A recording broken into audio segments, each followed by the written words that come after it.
Hi, I'm Joe Stark, creator of the fantasy adventure series The Unscarred. If you like what you hear today, be sure to like, subscribe, and share. Now, on to the show.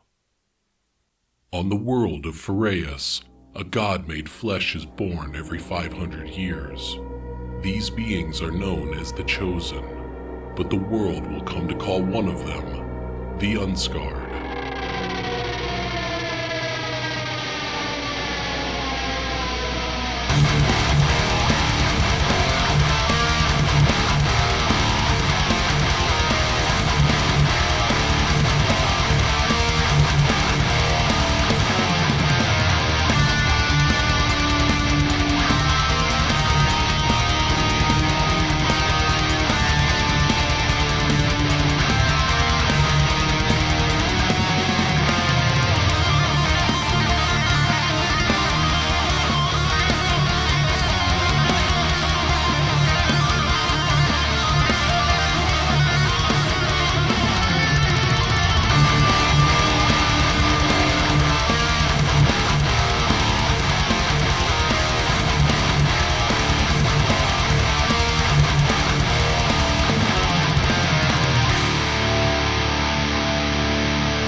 The Unscarred, written by Joe Stark. Chapter 3 The Room. Hoke gripped the glass. Despite his best attempts at steadying his hand, the clinking sounds of the ice cubes shaking in the whiskey gave him away. He was rattled. He sat up in his chair and cleared his throat. With a quick motion, he drained the glass and set it on the table beside him, ignoring the woven reed coaster that had clearly been placed with intent. Hoke sighed and settled back into the cushions of the chair. The rich smell of the leather met his nose. He trailed his hands along the length of the armrest. The surface, at first cold, slowly warmed from his touch. A similar chair sat opposite him. At present, it was unoccupied. The silence was broken only by the occasional snaps and pops coming from the roaring blaze within the fireplace. Hoke nervously drummed his fingers as he waited, his eyes fixed upon the wall beyond the empty chair. A narrow doorway peeked out from between bookshelves that spread from wall to wall. The shelves were overladen with volumes, their spines creating a colorful tapestry against the gray stone of the floor and ceiling. He grunted with impatience as he stood and crossed the room. A table along the wall behind him held an array of bottles and containers. He pulled the stopper from a crystal bottle and refilled his whiskey. Hoke lifted the glass to his lips and took a long pull.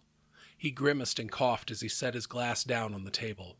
Hawk always stocked the best stuff. You could almost forget that it wasn't real. Before. The Tower of Terransay crackled with magical energies. Scores of acolytes huddled together in refinement cells. They sat in meditation, focusing their combined energies into metal conduits that disappeared into the ceilings of the cells. Deep within the bowels of the tower, arcane machinery turned without respite, drawing magical energies from deep within the planet and forcing it ever upward throughout the grand edifice. Hoke felt the stones beneath his bare feet thrumming with power. The tower always possessed vast amounts of magical energy, but the machines below were rarely operated at such intensity. He allowed a moment of fear to pass through him as he contemplated the approaching ceremony. Beside him, Hawk was smiling as she took in the scene around them. They stood upon the observation platform atop the tower, a place they had been many times before, but never as it was this day. A small group of magicians were gathered near a pair of stone altars, each large enough to hold a human body. The mages quietly conversed as they made their final preparations. Beyond the altars, Hoke could see a stem of copper jutting out from the stone floor. The air around it shimmered and refracted the light, casting a rainbow effect over the altars. He knew what was to come. The children had been training for this moment since their birth. The birth of twins within the tower was always a joyous occasion. Beyond the parents being doubly blessed, the tower would gain another of their most precious asset, a bonded pair. Hoke and Hawk had spent much of every day of their young lives in a single room. The room never changed. It had 3 doors, one to the hallway beyond, and one on either wall facing the other. These doors led to Hoke and Hawk's respective bedchambers. For many years they ate their meals, took their lessons, and spent their leisure time in this unchanging room. They learned everything the denizens of the tower could teach them: languages, mathematics, history, philosophy, and magical theory. But most importantly, they etched every detail of the room into their minds. Finally, they were deemed ready, and now, here atop the tower of Terransay, the soul-bonding enchantment would be cast. The two children were ushered forward. They laid down upon the stone altars, and the assembled magicians began their incantations. Shimmering energies from the conduit washed over them. Hoke's skin tingled in reaction, and he glanced sideways to Hawk. Her eyes were squeezed shut in concentration. Hoke closed his eyes and pictured the room down to the tiniest detail. As the image grew stronger in his mind, the voices around them dimmed into silence. Now there was only the room. Hoke turned to find Hawk standing in front of her bedroom door. "Whoa," he whispered. "Hawk?" Hawk nodded. "We did it." The room had been essential to their survival. Without the shared memory, their twin birth nature alone wouldn't have been enough to save them from madness. The soul-bonding enchantment combined the minds of the recipients completely. It had taken scores of magical theorists to work out the details. Success was granted only to twins with a perfectly shared mental image, a room they each knew down to the most minute detail. Their shared psychic projection of this room served as a bridge and as a stopgap between their newly bonded consciousnesses. Acting upon reflex, they fell into their training and allowed the construct to function without conscious thought. It simply was. Now. Hoke was pulled from his reverie by the sound of a door opening behind him. "Glad you decided to join me," said Hoke as he turned around. "The events of the night not compelling enough for you?" Hawk waved away his comment as she took her seat. Warren had questions. Hoke groaned. "Ah, Warren. How is Ordwalk's little worm doing these days?" Hawk's eyes narrowed, giving her a predatory look. "Underfoot mostly, but occasionally useful." She straightened in her seat and conjured a steaming mug of tea. Taking a sip, she closed her eyes and gave a small sigh. "It's nothing I can't manage. As far as Warren or Ordwalk know, we are dutifully exploring the mountains for unmapped key lines." Hoke refilled his glass before taking his seat. "Tell me what you saw," he said as he looked into Hawk's eyes. Hawk shuddered, the horror of the moment still fresh in her mind. "It was not subterfuge or illusion," she replied confidently. "It was real." She couldn't shake the look of terror on the Ka's face as he died, nor the way Eric had screamed in agony, as though the physical pain of violent death and the soul-tearing act of murder, even in the heat of passion, were kindred spirits. Hoke leaned forward in his seat. "Hawk, he said he was a bloody chosen." Holding up his index finger, he continued, "When he tells me that, I'm thinking to myself, either he's boasting or he's mad. Then he takes a sword through his chest and proceeds to avenge himself in spectacular style, all before jumping us to God's only know where." He threw his arms up and fell back, slouching into his seat. "Fuck! I don't know, Hawk. Maybe he is." Hawk nodded. "Maybe he is," she repeated. "If he's not, then he's clearly a powerful mage of some sort. But more importantly, he saved your life without obligation. And he's also our only lead into the verdant valleys. We're so close, Hoke. Closer than we've ever been before. We cannot falter now." Hoke took a sip from his glass before setting it on the table, again disregarding the woven coaster. He glanced at Hawk, but she pointedly ignored the minor infraction. "Well, I'll wager he's better company than the Ka," said Hoke with a laugh. Hawk smiled and shook her head. Hoke's ability to laugh off threats to his life never ceased to amaze her. "That's the plucky attitude I'm looking for," she said, laughing in turn. Though they were twins, Hoke took pleasure in reminding her that he was the elder of the pair by 7 minutes. Hawk allowed him the victory with grace. In truth, she looked up to her brother. Most of Terransay saw in Hoke only his mastery of the blade, which stood in stark contrast to his ineptitude with magic and the stigma that carried in their community. But Hawk knew him best. She knew his value and more. She admired his confidence. Hoke had been forged in the harshest of fires, and as a result, he knew exactly who the fuck he was. Hoke drained his glass and stood up. "No rest for the wicked, yeah?" he said with a laugh before disappearing through the doorway behind his chair. Hawk scoffed as she opened the door within the bookshelved wall. No rest indeed, she replied quietly as she stepped into the darkness beyond. Hoke opened his eyes. He was back in the cave with Eric. A fire now burned, bathing the rocky walls in its warm glow. The light flickered and danced with the shadows that lie beyond its reach. Eric sat a short distance away. He seemed to be watching the display upon the cave's walls, but Hoke could tell that he was deep in thought. Hoke shook his head at the realization that this unassuming young man could truly be the seventh chosen. If it were true, was this meeting fate? Had he been destined to cross paths with this young man in his search for the verdant valleys? Hawk was right. Whether he was of the chosen or not was irrelevant. He was their only lead, and they must not fail in their task. Eric was shaken from his reverie as Hoke stirred. He stood as the Faeryn approached, his hand extended. Eric took the offered hand and they shook. "Thank you for saving my life," said Hoke. Eric smiled and nodded. "I'd say it was my pleasure, but it actually hurt like hell." Hoke's demeanor became serious. "You truly are the seventh chosen?" asked the Faeryn. Eric pulled a knife from his belt and drew it across his palm, leaving a bloody furrow in the flesh. Hoke's eyes widened in astonishment as the wound pulled itself closed. "Fuck me," he whispered in astonishment. Eric crossed to a small stream that ran along the length of the cave's far wall. He knelt and washed his hand in the cold water before standing and wiping his hands dry on his cloak. Hoke cleared his throat. "Eric, I need to find the verdant valleys. There's somebody there, a man, that I must find. The verdant valleys, the promised land, the hallowed fields of golden light. In the aftermath of the Battle of Carsfawn, the survivors were left to pick up the broken pieces and try to move forward.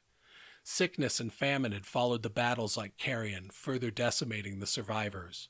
The bloodshed and horror of the war had left the people of the Faeryn kingdom exhausted in body and spirit. When all hope seemed lost and the darkness felt eternal, a ray of light had shone through in the form of a dream, one shared by every person in the realm. It held the promise of a land without strife, a place of safety from those that would do no harm, a place of verdant valleys. The voice in the dream was angelic, promising a balm to the minds it caressed, and these people were in desperate need of such a remedy. Upon waking the following morning, the world had changed. Those wishing to escape the misery of the ancient world were gone. Only the doubters remained. The memory of the great dream, the only clue to where their missing neighbors, their friends, their family, could have gone in the night, secreted away to their promised land of peace. Eric shook his head. "Search all you'd like, you'll never find the entrance. It's hidden by powerful magic. I promise I can take you there, but we must first go to where the slaughter of the Ka took place. People are dying, Hoke. I can't turn my back on them." Hoke was resistant. "I sympathize, Eric, I really do. But if my mission into the Verdant Valleys bears fruit, we may be able to end this war and many others before they've even started. I don't need a guide for the entire journey. Just put my feet on the path." Eric sighed and took a seat next to the fire. "That's the thing, Hoke. You will need a guide for the entire trip. Despite the promises of the Great Dream, the Verdant Valleys is not a peaceful place. At least not these days," he added. Hoke took a seat opposite Eric. As the young chosen spoke, the firelight reflected in his eyes, giving him an otherworldly look. "I grew up an orphan on the streets of Lant, the capital city of the Verdant Valleys," said Eric. Before. Eric ran for his life. The sound of his bare feet slapping against the granite cobbles echoed off the narrow walls as he raced through the night. Eric gasped for breath as he ran. He couldn't stop. He knew they would get him if he stopped. They'd get him just like they'd gotten the others. Eric had found refuge with other street kids, and in numbers came safety. He was only 10 years old, and he'd been alone too long to remember much of his life before. His family, his home. None of it mattered anymore, so he didn't think about it. Life was hard, but it was all he knew. The capital city of Lant offered much to its citizenry in the way of opportunity. Even the lowliest among them, the beggars and street urchins, possessed the means to scrape out a meager existence. Scraps of food could be found, coins could be shaken loose, and shelter could be had if one only knew where to look. However, Eric took no solace in this knowledge. Whoever was out there also knew the city's underbelly. None of his familiar roosts were safe. Eric skidded to a halt and pressed himself into the shadow of a nearby building. He thought he'd spied movement in the darkened mouth of an alley half a block ahead. The heavy footfalls of boots upon stone heralded the approach of his pursuers. Every instinct in his body screamed at him to run, but he held fast. His eyes strained to pierce the darkness of the alley ahead. Danger was coming up fast from behind, but he knew that danger lurked in that darkened maw. He felt it with a certainty he couldn't articulate. The sound of his pursuers grew ever louder. Soon they would be in sight. He wildly looked from side to side, gripped by indecision and fear. The pealing of a bell suddenly tore through the night. Once, twice it rang, signaling the early morning hour. Eric looked across the street from his darkened doorway. The stone wall of a churchyard ran the length of the narrow sidewalk. Its wrought iron gate stood slightly ajar, as though beckoning Eric onward and inviting entry. Eric leapt forward and darted across the street. He risked a glance over his shoulder as he ran. Faint movement could be seen down the darkened street as his pursuers continued to close in. Suddenly he was dashing through the gateway into the churchyard. Pain exploded in Eric's left elbow as it clipped the wrought iron gate. He spun from the impact and lost his balance, falling to the cobbles of the churchyard. Eric watched in horror as the gate slammed into the stone wall. A loud clang rang through the silence of the night. Shouts could be heard in the distance as his pursuers closed upon him. Eric ran along the distance of the wall. Finding a small declivity near an intersection of the walls, he wedged himself into the darkened crack. He fervently wished himself invisible as he heard his pursuers enter the graveyard. Eric heard a gruff voice. "Fan out. He's in here all right." The men unshuttered lanterns, casting beams of light around the churchyard as they began their search. Eric held his breath as a pair of boots suddenly appeared before his face. He trembled in fear as the man crouched and directed his beam of lantern light into the darkness of the hole at the base of the wall. Eric's eyes were wide with fear as the light washed over him, paralyzing him in his spot as though he were a baby bunny, waiting to be snatched up into the bloodied jaws of a looming predator. Suddenly the light was gone and his pursuer was walking away. He hadn't been seen. But how? Eric's astonishment was suddenly interrupted as the doors to the church were flung wide, further illuminating the churchyard. "What passes this night?" asked a voice from the open doorway. For the first time, Eric clearly saw his pursuers.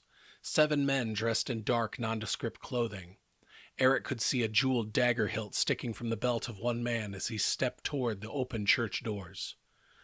"This doesn't concern you, monk. Off with you now," said the man with the jeweled dagger. He spoke with an air of authority that showed his orders weren't often disobeyed. "It became my concern the moment you brought it to my door," replied the monk as he stepped forward. "So, off with you, now." He said the last with a tone that brooked no confusion. If needed, he was ready for a fight. The man with the jeweled dagger laughed. "I don't think you understand the situation here, monk. Last warning." He pulled his dagger and pointed it at the holy man. "Go back inside your little church. Forget all about this and remember where you are. We're not on your mystic fucking island. This is Lant. This is my city. And you're outnumbered 7-1. Eric swallowed a lump of fear in his throat. He admired the monk for standing up to these men, but he also worried about the man's odds of surviving the encounter. Eric scanned the churchyard. The men were between himself and the gate. He'd never get past them without being seen. He pressed himself deeper into the darkness of the declivity and watched with rapt attention as the men formed a semicircle around the monk. The monk calmly waited as the men fanned out around him. His head remained motionless as his eyes darted back and forth, tracking their movement. He placed his left foot forward and balanced lightly upon the balls of his feet as he raised his hands into a defensive position. The man with the jeweled dagger smirked. "Take him," he commanded his men. They charged forward as one, attempting to rush and overwhelm the lone monk. With incredible speed, the monk leapt forward. His left hand shot out like a blur and connected with a man's neck. A sickening crack could be heard as the man crumpled to the ground. Without delay, the monk twisted his body around, simultaneously lashing out with feet and fists. His foot caught a man to his left in the midsection, while his fists, pressed tightly together, found the neck of a man to his right. The men both fell to the ground, twisting and writhing in pain. The monk ducked away from an incoming punch and quickly spun an outstretched leg, sweeping his assailant from his feet. The monk then dove forward and somersaulted over the prone man, viciously elbowing his face into the granite cobbles of the churchyard. Eric watched in disbelief. In a few short moments, the monk had removed 4 men from the fight. The man with the jeweled dagger shouted orders to his pair of remaining men. They warily eyed the monk as they assumed flanking positions. The monk once again lightly balanced himself upon the balls of his feet as he calmly glanced from left to right. "Take him!" the man with the jeweled dagger again yelled. They rushed the monk, both attacking simultaneously from either side. Fists and feet flew as they unleashed a torrent of blows against the lone defender. Eric watched in awe as the monk moved with a quickness the young man didn't think possible. Each blow was swiftly countered as the monk's body seamlessly flowed from one form to the next. A glint of light caught Eric's eye. The man with the jeweled dagger had his weapon raised high, his arm cocked back and ready to throw as he anxiously watched the fight before him. He found his moment and smiled briefly as he flung the blade at the embattled monk. "Look out!" shouted Eric, his shrill young voice piercing the night. The monk twisted out of the blade's path. It spun past and embedded itself into the wood of the church's door jamb. With a shout, the monk lashed out against the man on his right. He rushed the man with a flurry of fists, pummeling his face into a bloodied pulp before unleashing a kick that propelled the man backwards. The monk spun and leg-kicked his remaining opponent as the man attempted to attack from behind. The kick briefly staggered him, and the monk pressed his advantage. He lashed out with a left roundhouse to the man's ribs before finishing off with a kick to the face. The now daggerless man scowled at the monk. "You think this is over? You have no idea what you've just brought down upon you. Do you know who the fuck I am, monk?" "A dead man if you do not immediately leave this place," said the monk. The man laughed darkly. "Make no mistake, monk. You will meet your end at the hands of Gallo du Boers." The monk waved his arms in a circular pattern as he chanted in an unknown language. Quickly bringing his arms down, he pressed outward with both palms and shouted, "Out!" Gallo was suddenly lifted from his feet and thrown backwards as if from a mighty blow. He hit the worn granite cobbles of the street and bounced before rolling to a stop.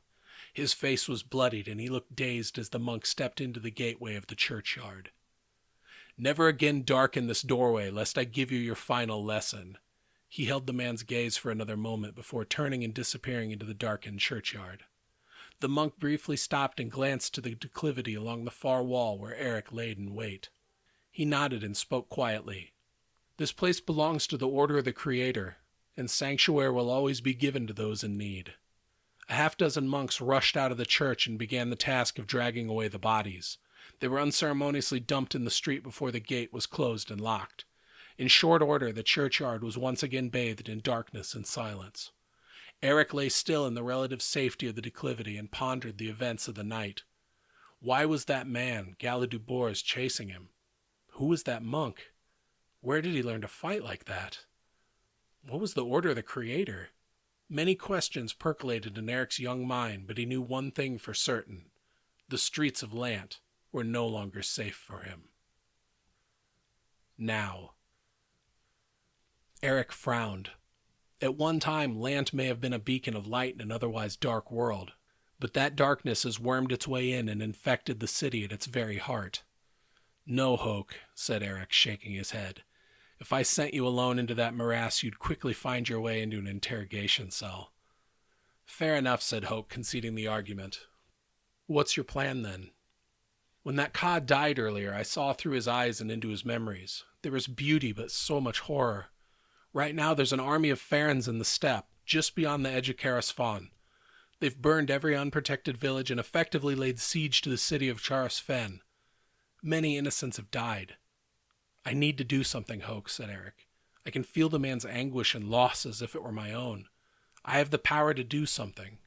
I must. It'll be light soon, and neither of us got any rest this night. I say we shelter here until nightfall, and then make our way south to the steppe." Hoke nodded in agreement. "Right then. If you don't mind, I am famished," he said as he rifled through his pack. He pulled out a worn leather satchel and laid it on his lap. Hoke flipped open the bag and reached inside. He rummaged around a bit before reaching deeper and deeper into the depths of the bag. Eric's eyes widened slightly as Hoke's arm disappeared up to his shoulder. "Honestly," he muttered to himself, I should draw a bloody X on the proper spot, the lazy fucking gits. Eric focused his will and adjusted his vision to see the energy lines running beneath the surfaces visible to regular eyesight. Even to Eric's enhanced vision, the Farron's arm seemed to disappear completely once it entered the bag. Hoke smiled and gave a brief awe of satisfaction as he began to withdraw his arm from the bag. Eric was astonished to see Hoke pull a full platter of chicken and greens from the small satchel. "You don't think Terence would make me fend for myself in the wilds now, do you?" said Hoke with a laugh as he tore into a piece of chicken. He motioned toward the food and Eric shook his head in negative. "No, thank you," said Eric. "What's Terence like? I've only read mentions of it in the library on the Isle of Divinity." Hoke talked around his mouthful of food. "Dull. It's a very boring place with profoundly serious people who'd prefer to spend day after day dreaming up new ways to toss energy about. I was never very good at that. Magic, that is. Wasn't good at much until they put a sword in my hand." Hoke set his plate of food aside and looked wistfully into the fire. "I'll never forget that day. It was the first time I wasn't..." He stopped himself short of finishing his sentence and frowned for a moment. "It was the first time I felt like there was something in the world that I could be good at. The blade. From the first, it felt like an extension of my arm." He held a half-consumed roasted chicken leg in his hand and bravely waved it forth as though it were a sword. Eric chuckled and nodded in understanding. "I remember my introduction to the art, the martial skill taught to me by the order of the Creator. It was akin to remembering the movements rather than learning them anew, like I was born to do this thing."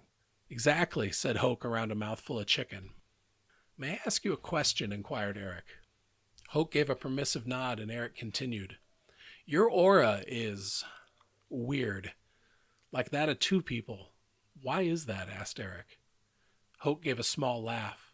"That's right, mate. You see, I'm half of a bonded pair. My twin sister, Hawk, is the other half. She's in Terence. I'm here. But here," he said, pointing to his head, "we're both here." Eric nodded in understanding. That explained the Farron's habit of talking to himself. "To what end?" asked Eric. "We're emissaries, envoys that carry out the business of Terence," said Hoke simply. "Usually boring stuff. For me, the adventure is in the journey. I long to see a new horizon every day." The Farron turned serious. "Having been raised in Terence, I was educated as such. Magic didn't much interest me, but I remember my history lessons. It is said that the Chosen are capable of wielding magic by will alone, without the need for spells, incantations, or devices." Eric wished it were that simple. He considered his words carefully before speaking. "When I was a child, my powers would manifest in times of need or when I was in peril. On the island, I'd begun to learn spellcraft, but my time among the Order of the Creator was short. In the end, I discovered just how much more there is yet to learn." Hoke smiled. "You sound like Hawk," he said with a laugh. "The only certainty in life is that there's more to be learned. Our old tutor Margaret used that admonishment on me on more than one occasion, but it was Hawk who took the words to heart." Eric nodded. "A worthy sentiment, and one embodied within the Order. I often regret not bringing a stash of books along on my journey. I've passed many a night around a lonesome campfire with nothing but my own thoughts to pass for company." Hoke gave a wry smile. "I'd say I understand, but it's been quite some time since I was truly alone." Eric chuckled in turn. A moment of silence passed between the pair as the embers in the fire continued to hiss and pop. Hoke's face took on a serious expression. "Tomorrow, when darkness falls and we make our way to the steppe, what then? What are you planning to do once we find this army?" Eric was silent. He'd been so intent upon stopping the bloodshed that he hadn't considered the how. Once again the memories of the dead Ka sprang forth from the recesses of his mind, filling him with a desire for vengeance. In that moment he began to see the path before him more clearly. But would it not beget more blood if he met the invaders' violence in kind? "Once I've laid eyes upon this army, I'll better know how to act. Let's rest today and set out once the sun has fallen." Hoke gave a nod and began rummaging through his pack. As his body fell into the regular routine of readying his bedroll for the night, he questioned the sanity of Hawk's plan. But if she was right, the reverberations would shake the very pillars of the ancient world.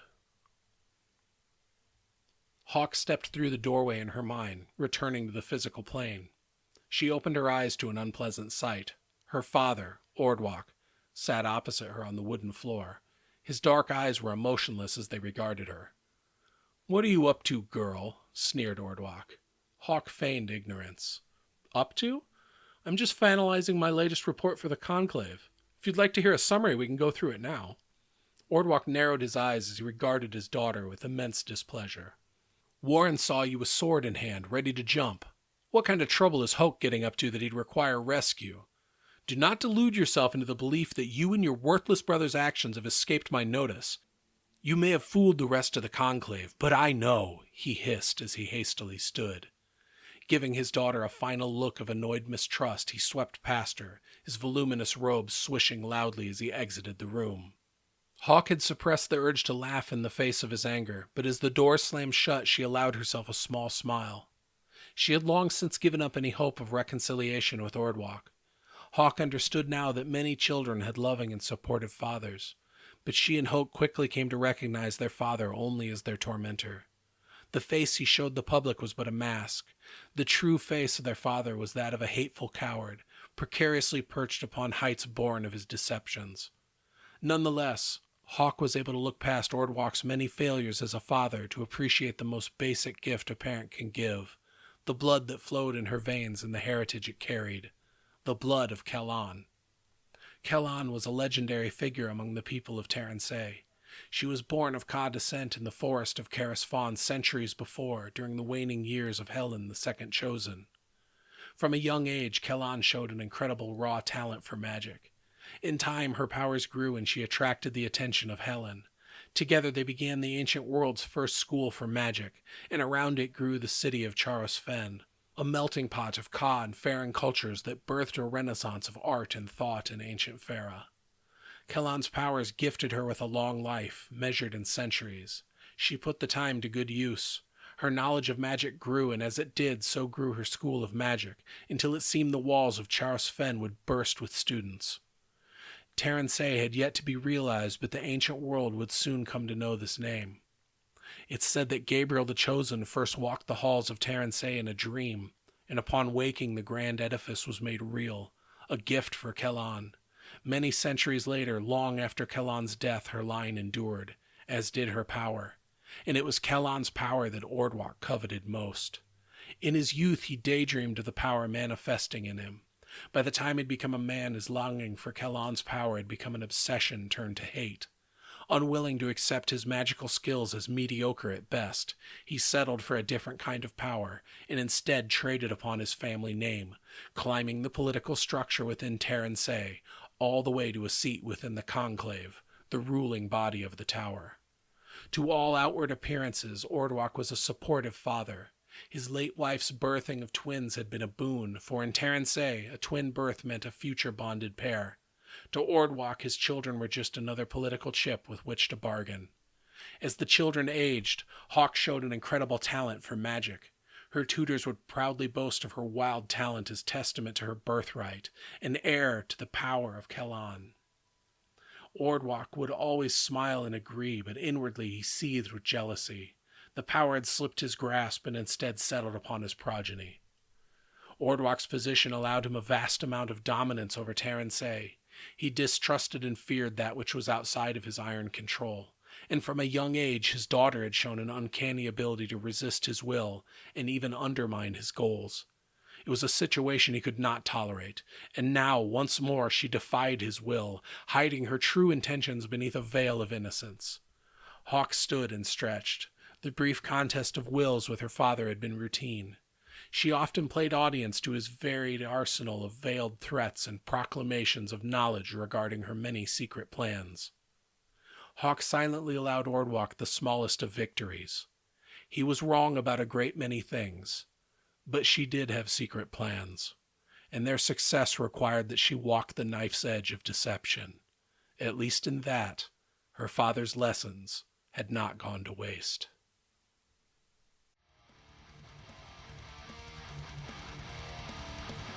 Thank you for listening. Be sure to like, share, and leave a 5-star review for the show. If you would like a copy of the Unscarred, please see the Amazon link in the show notes. Hardcover, paperback, and digital copies are all available right now. And if you want to email the show, Hit me up at erictheunscarred@gmail.com.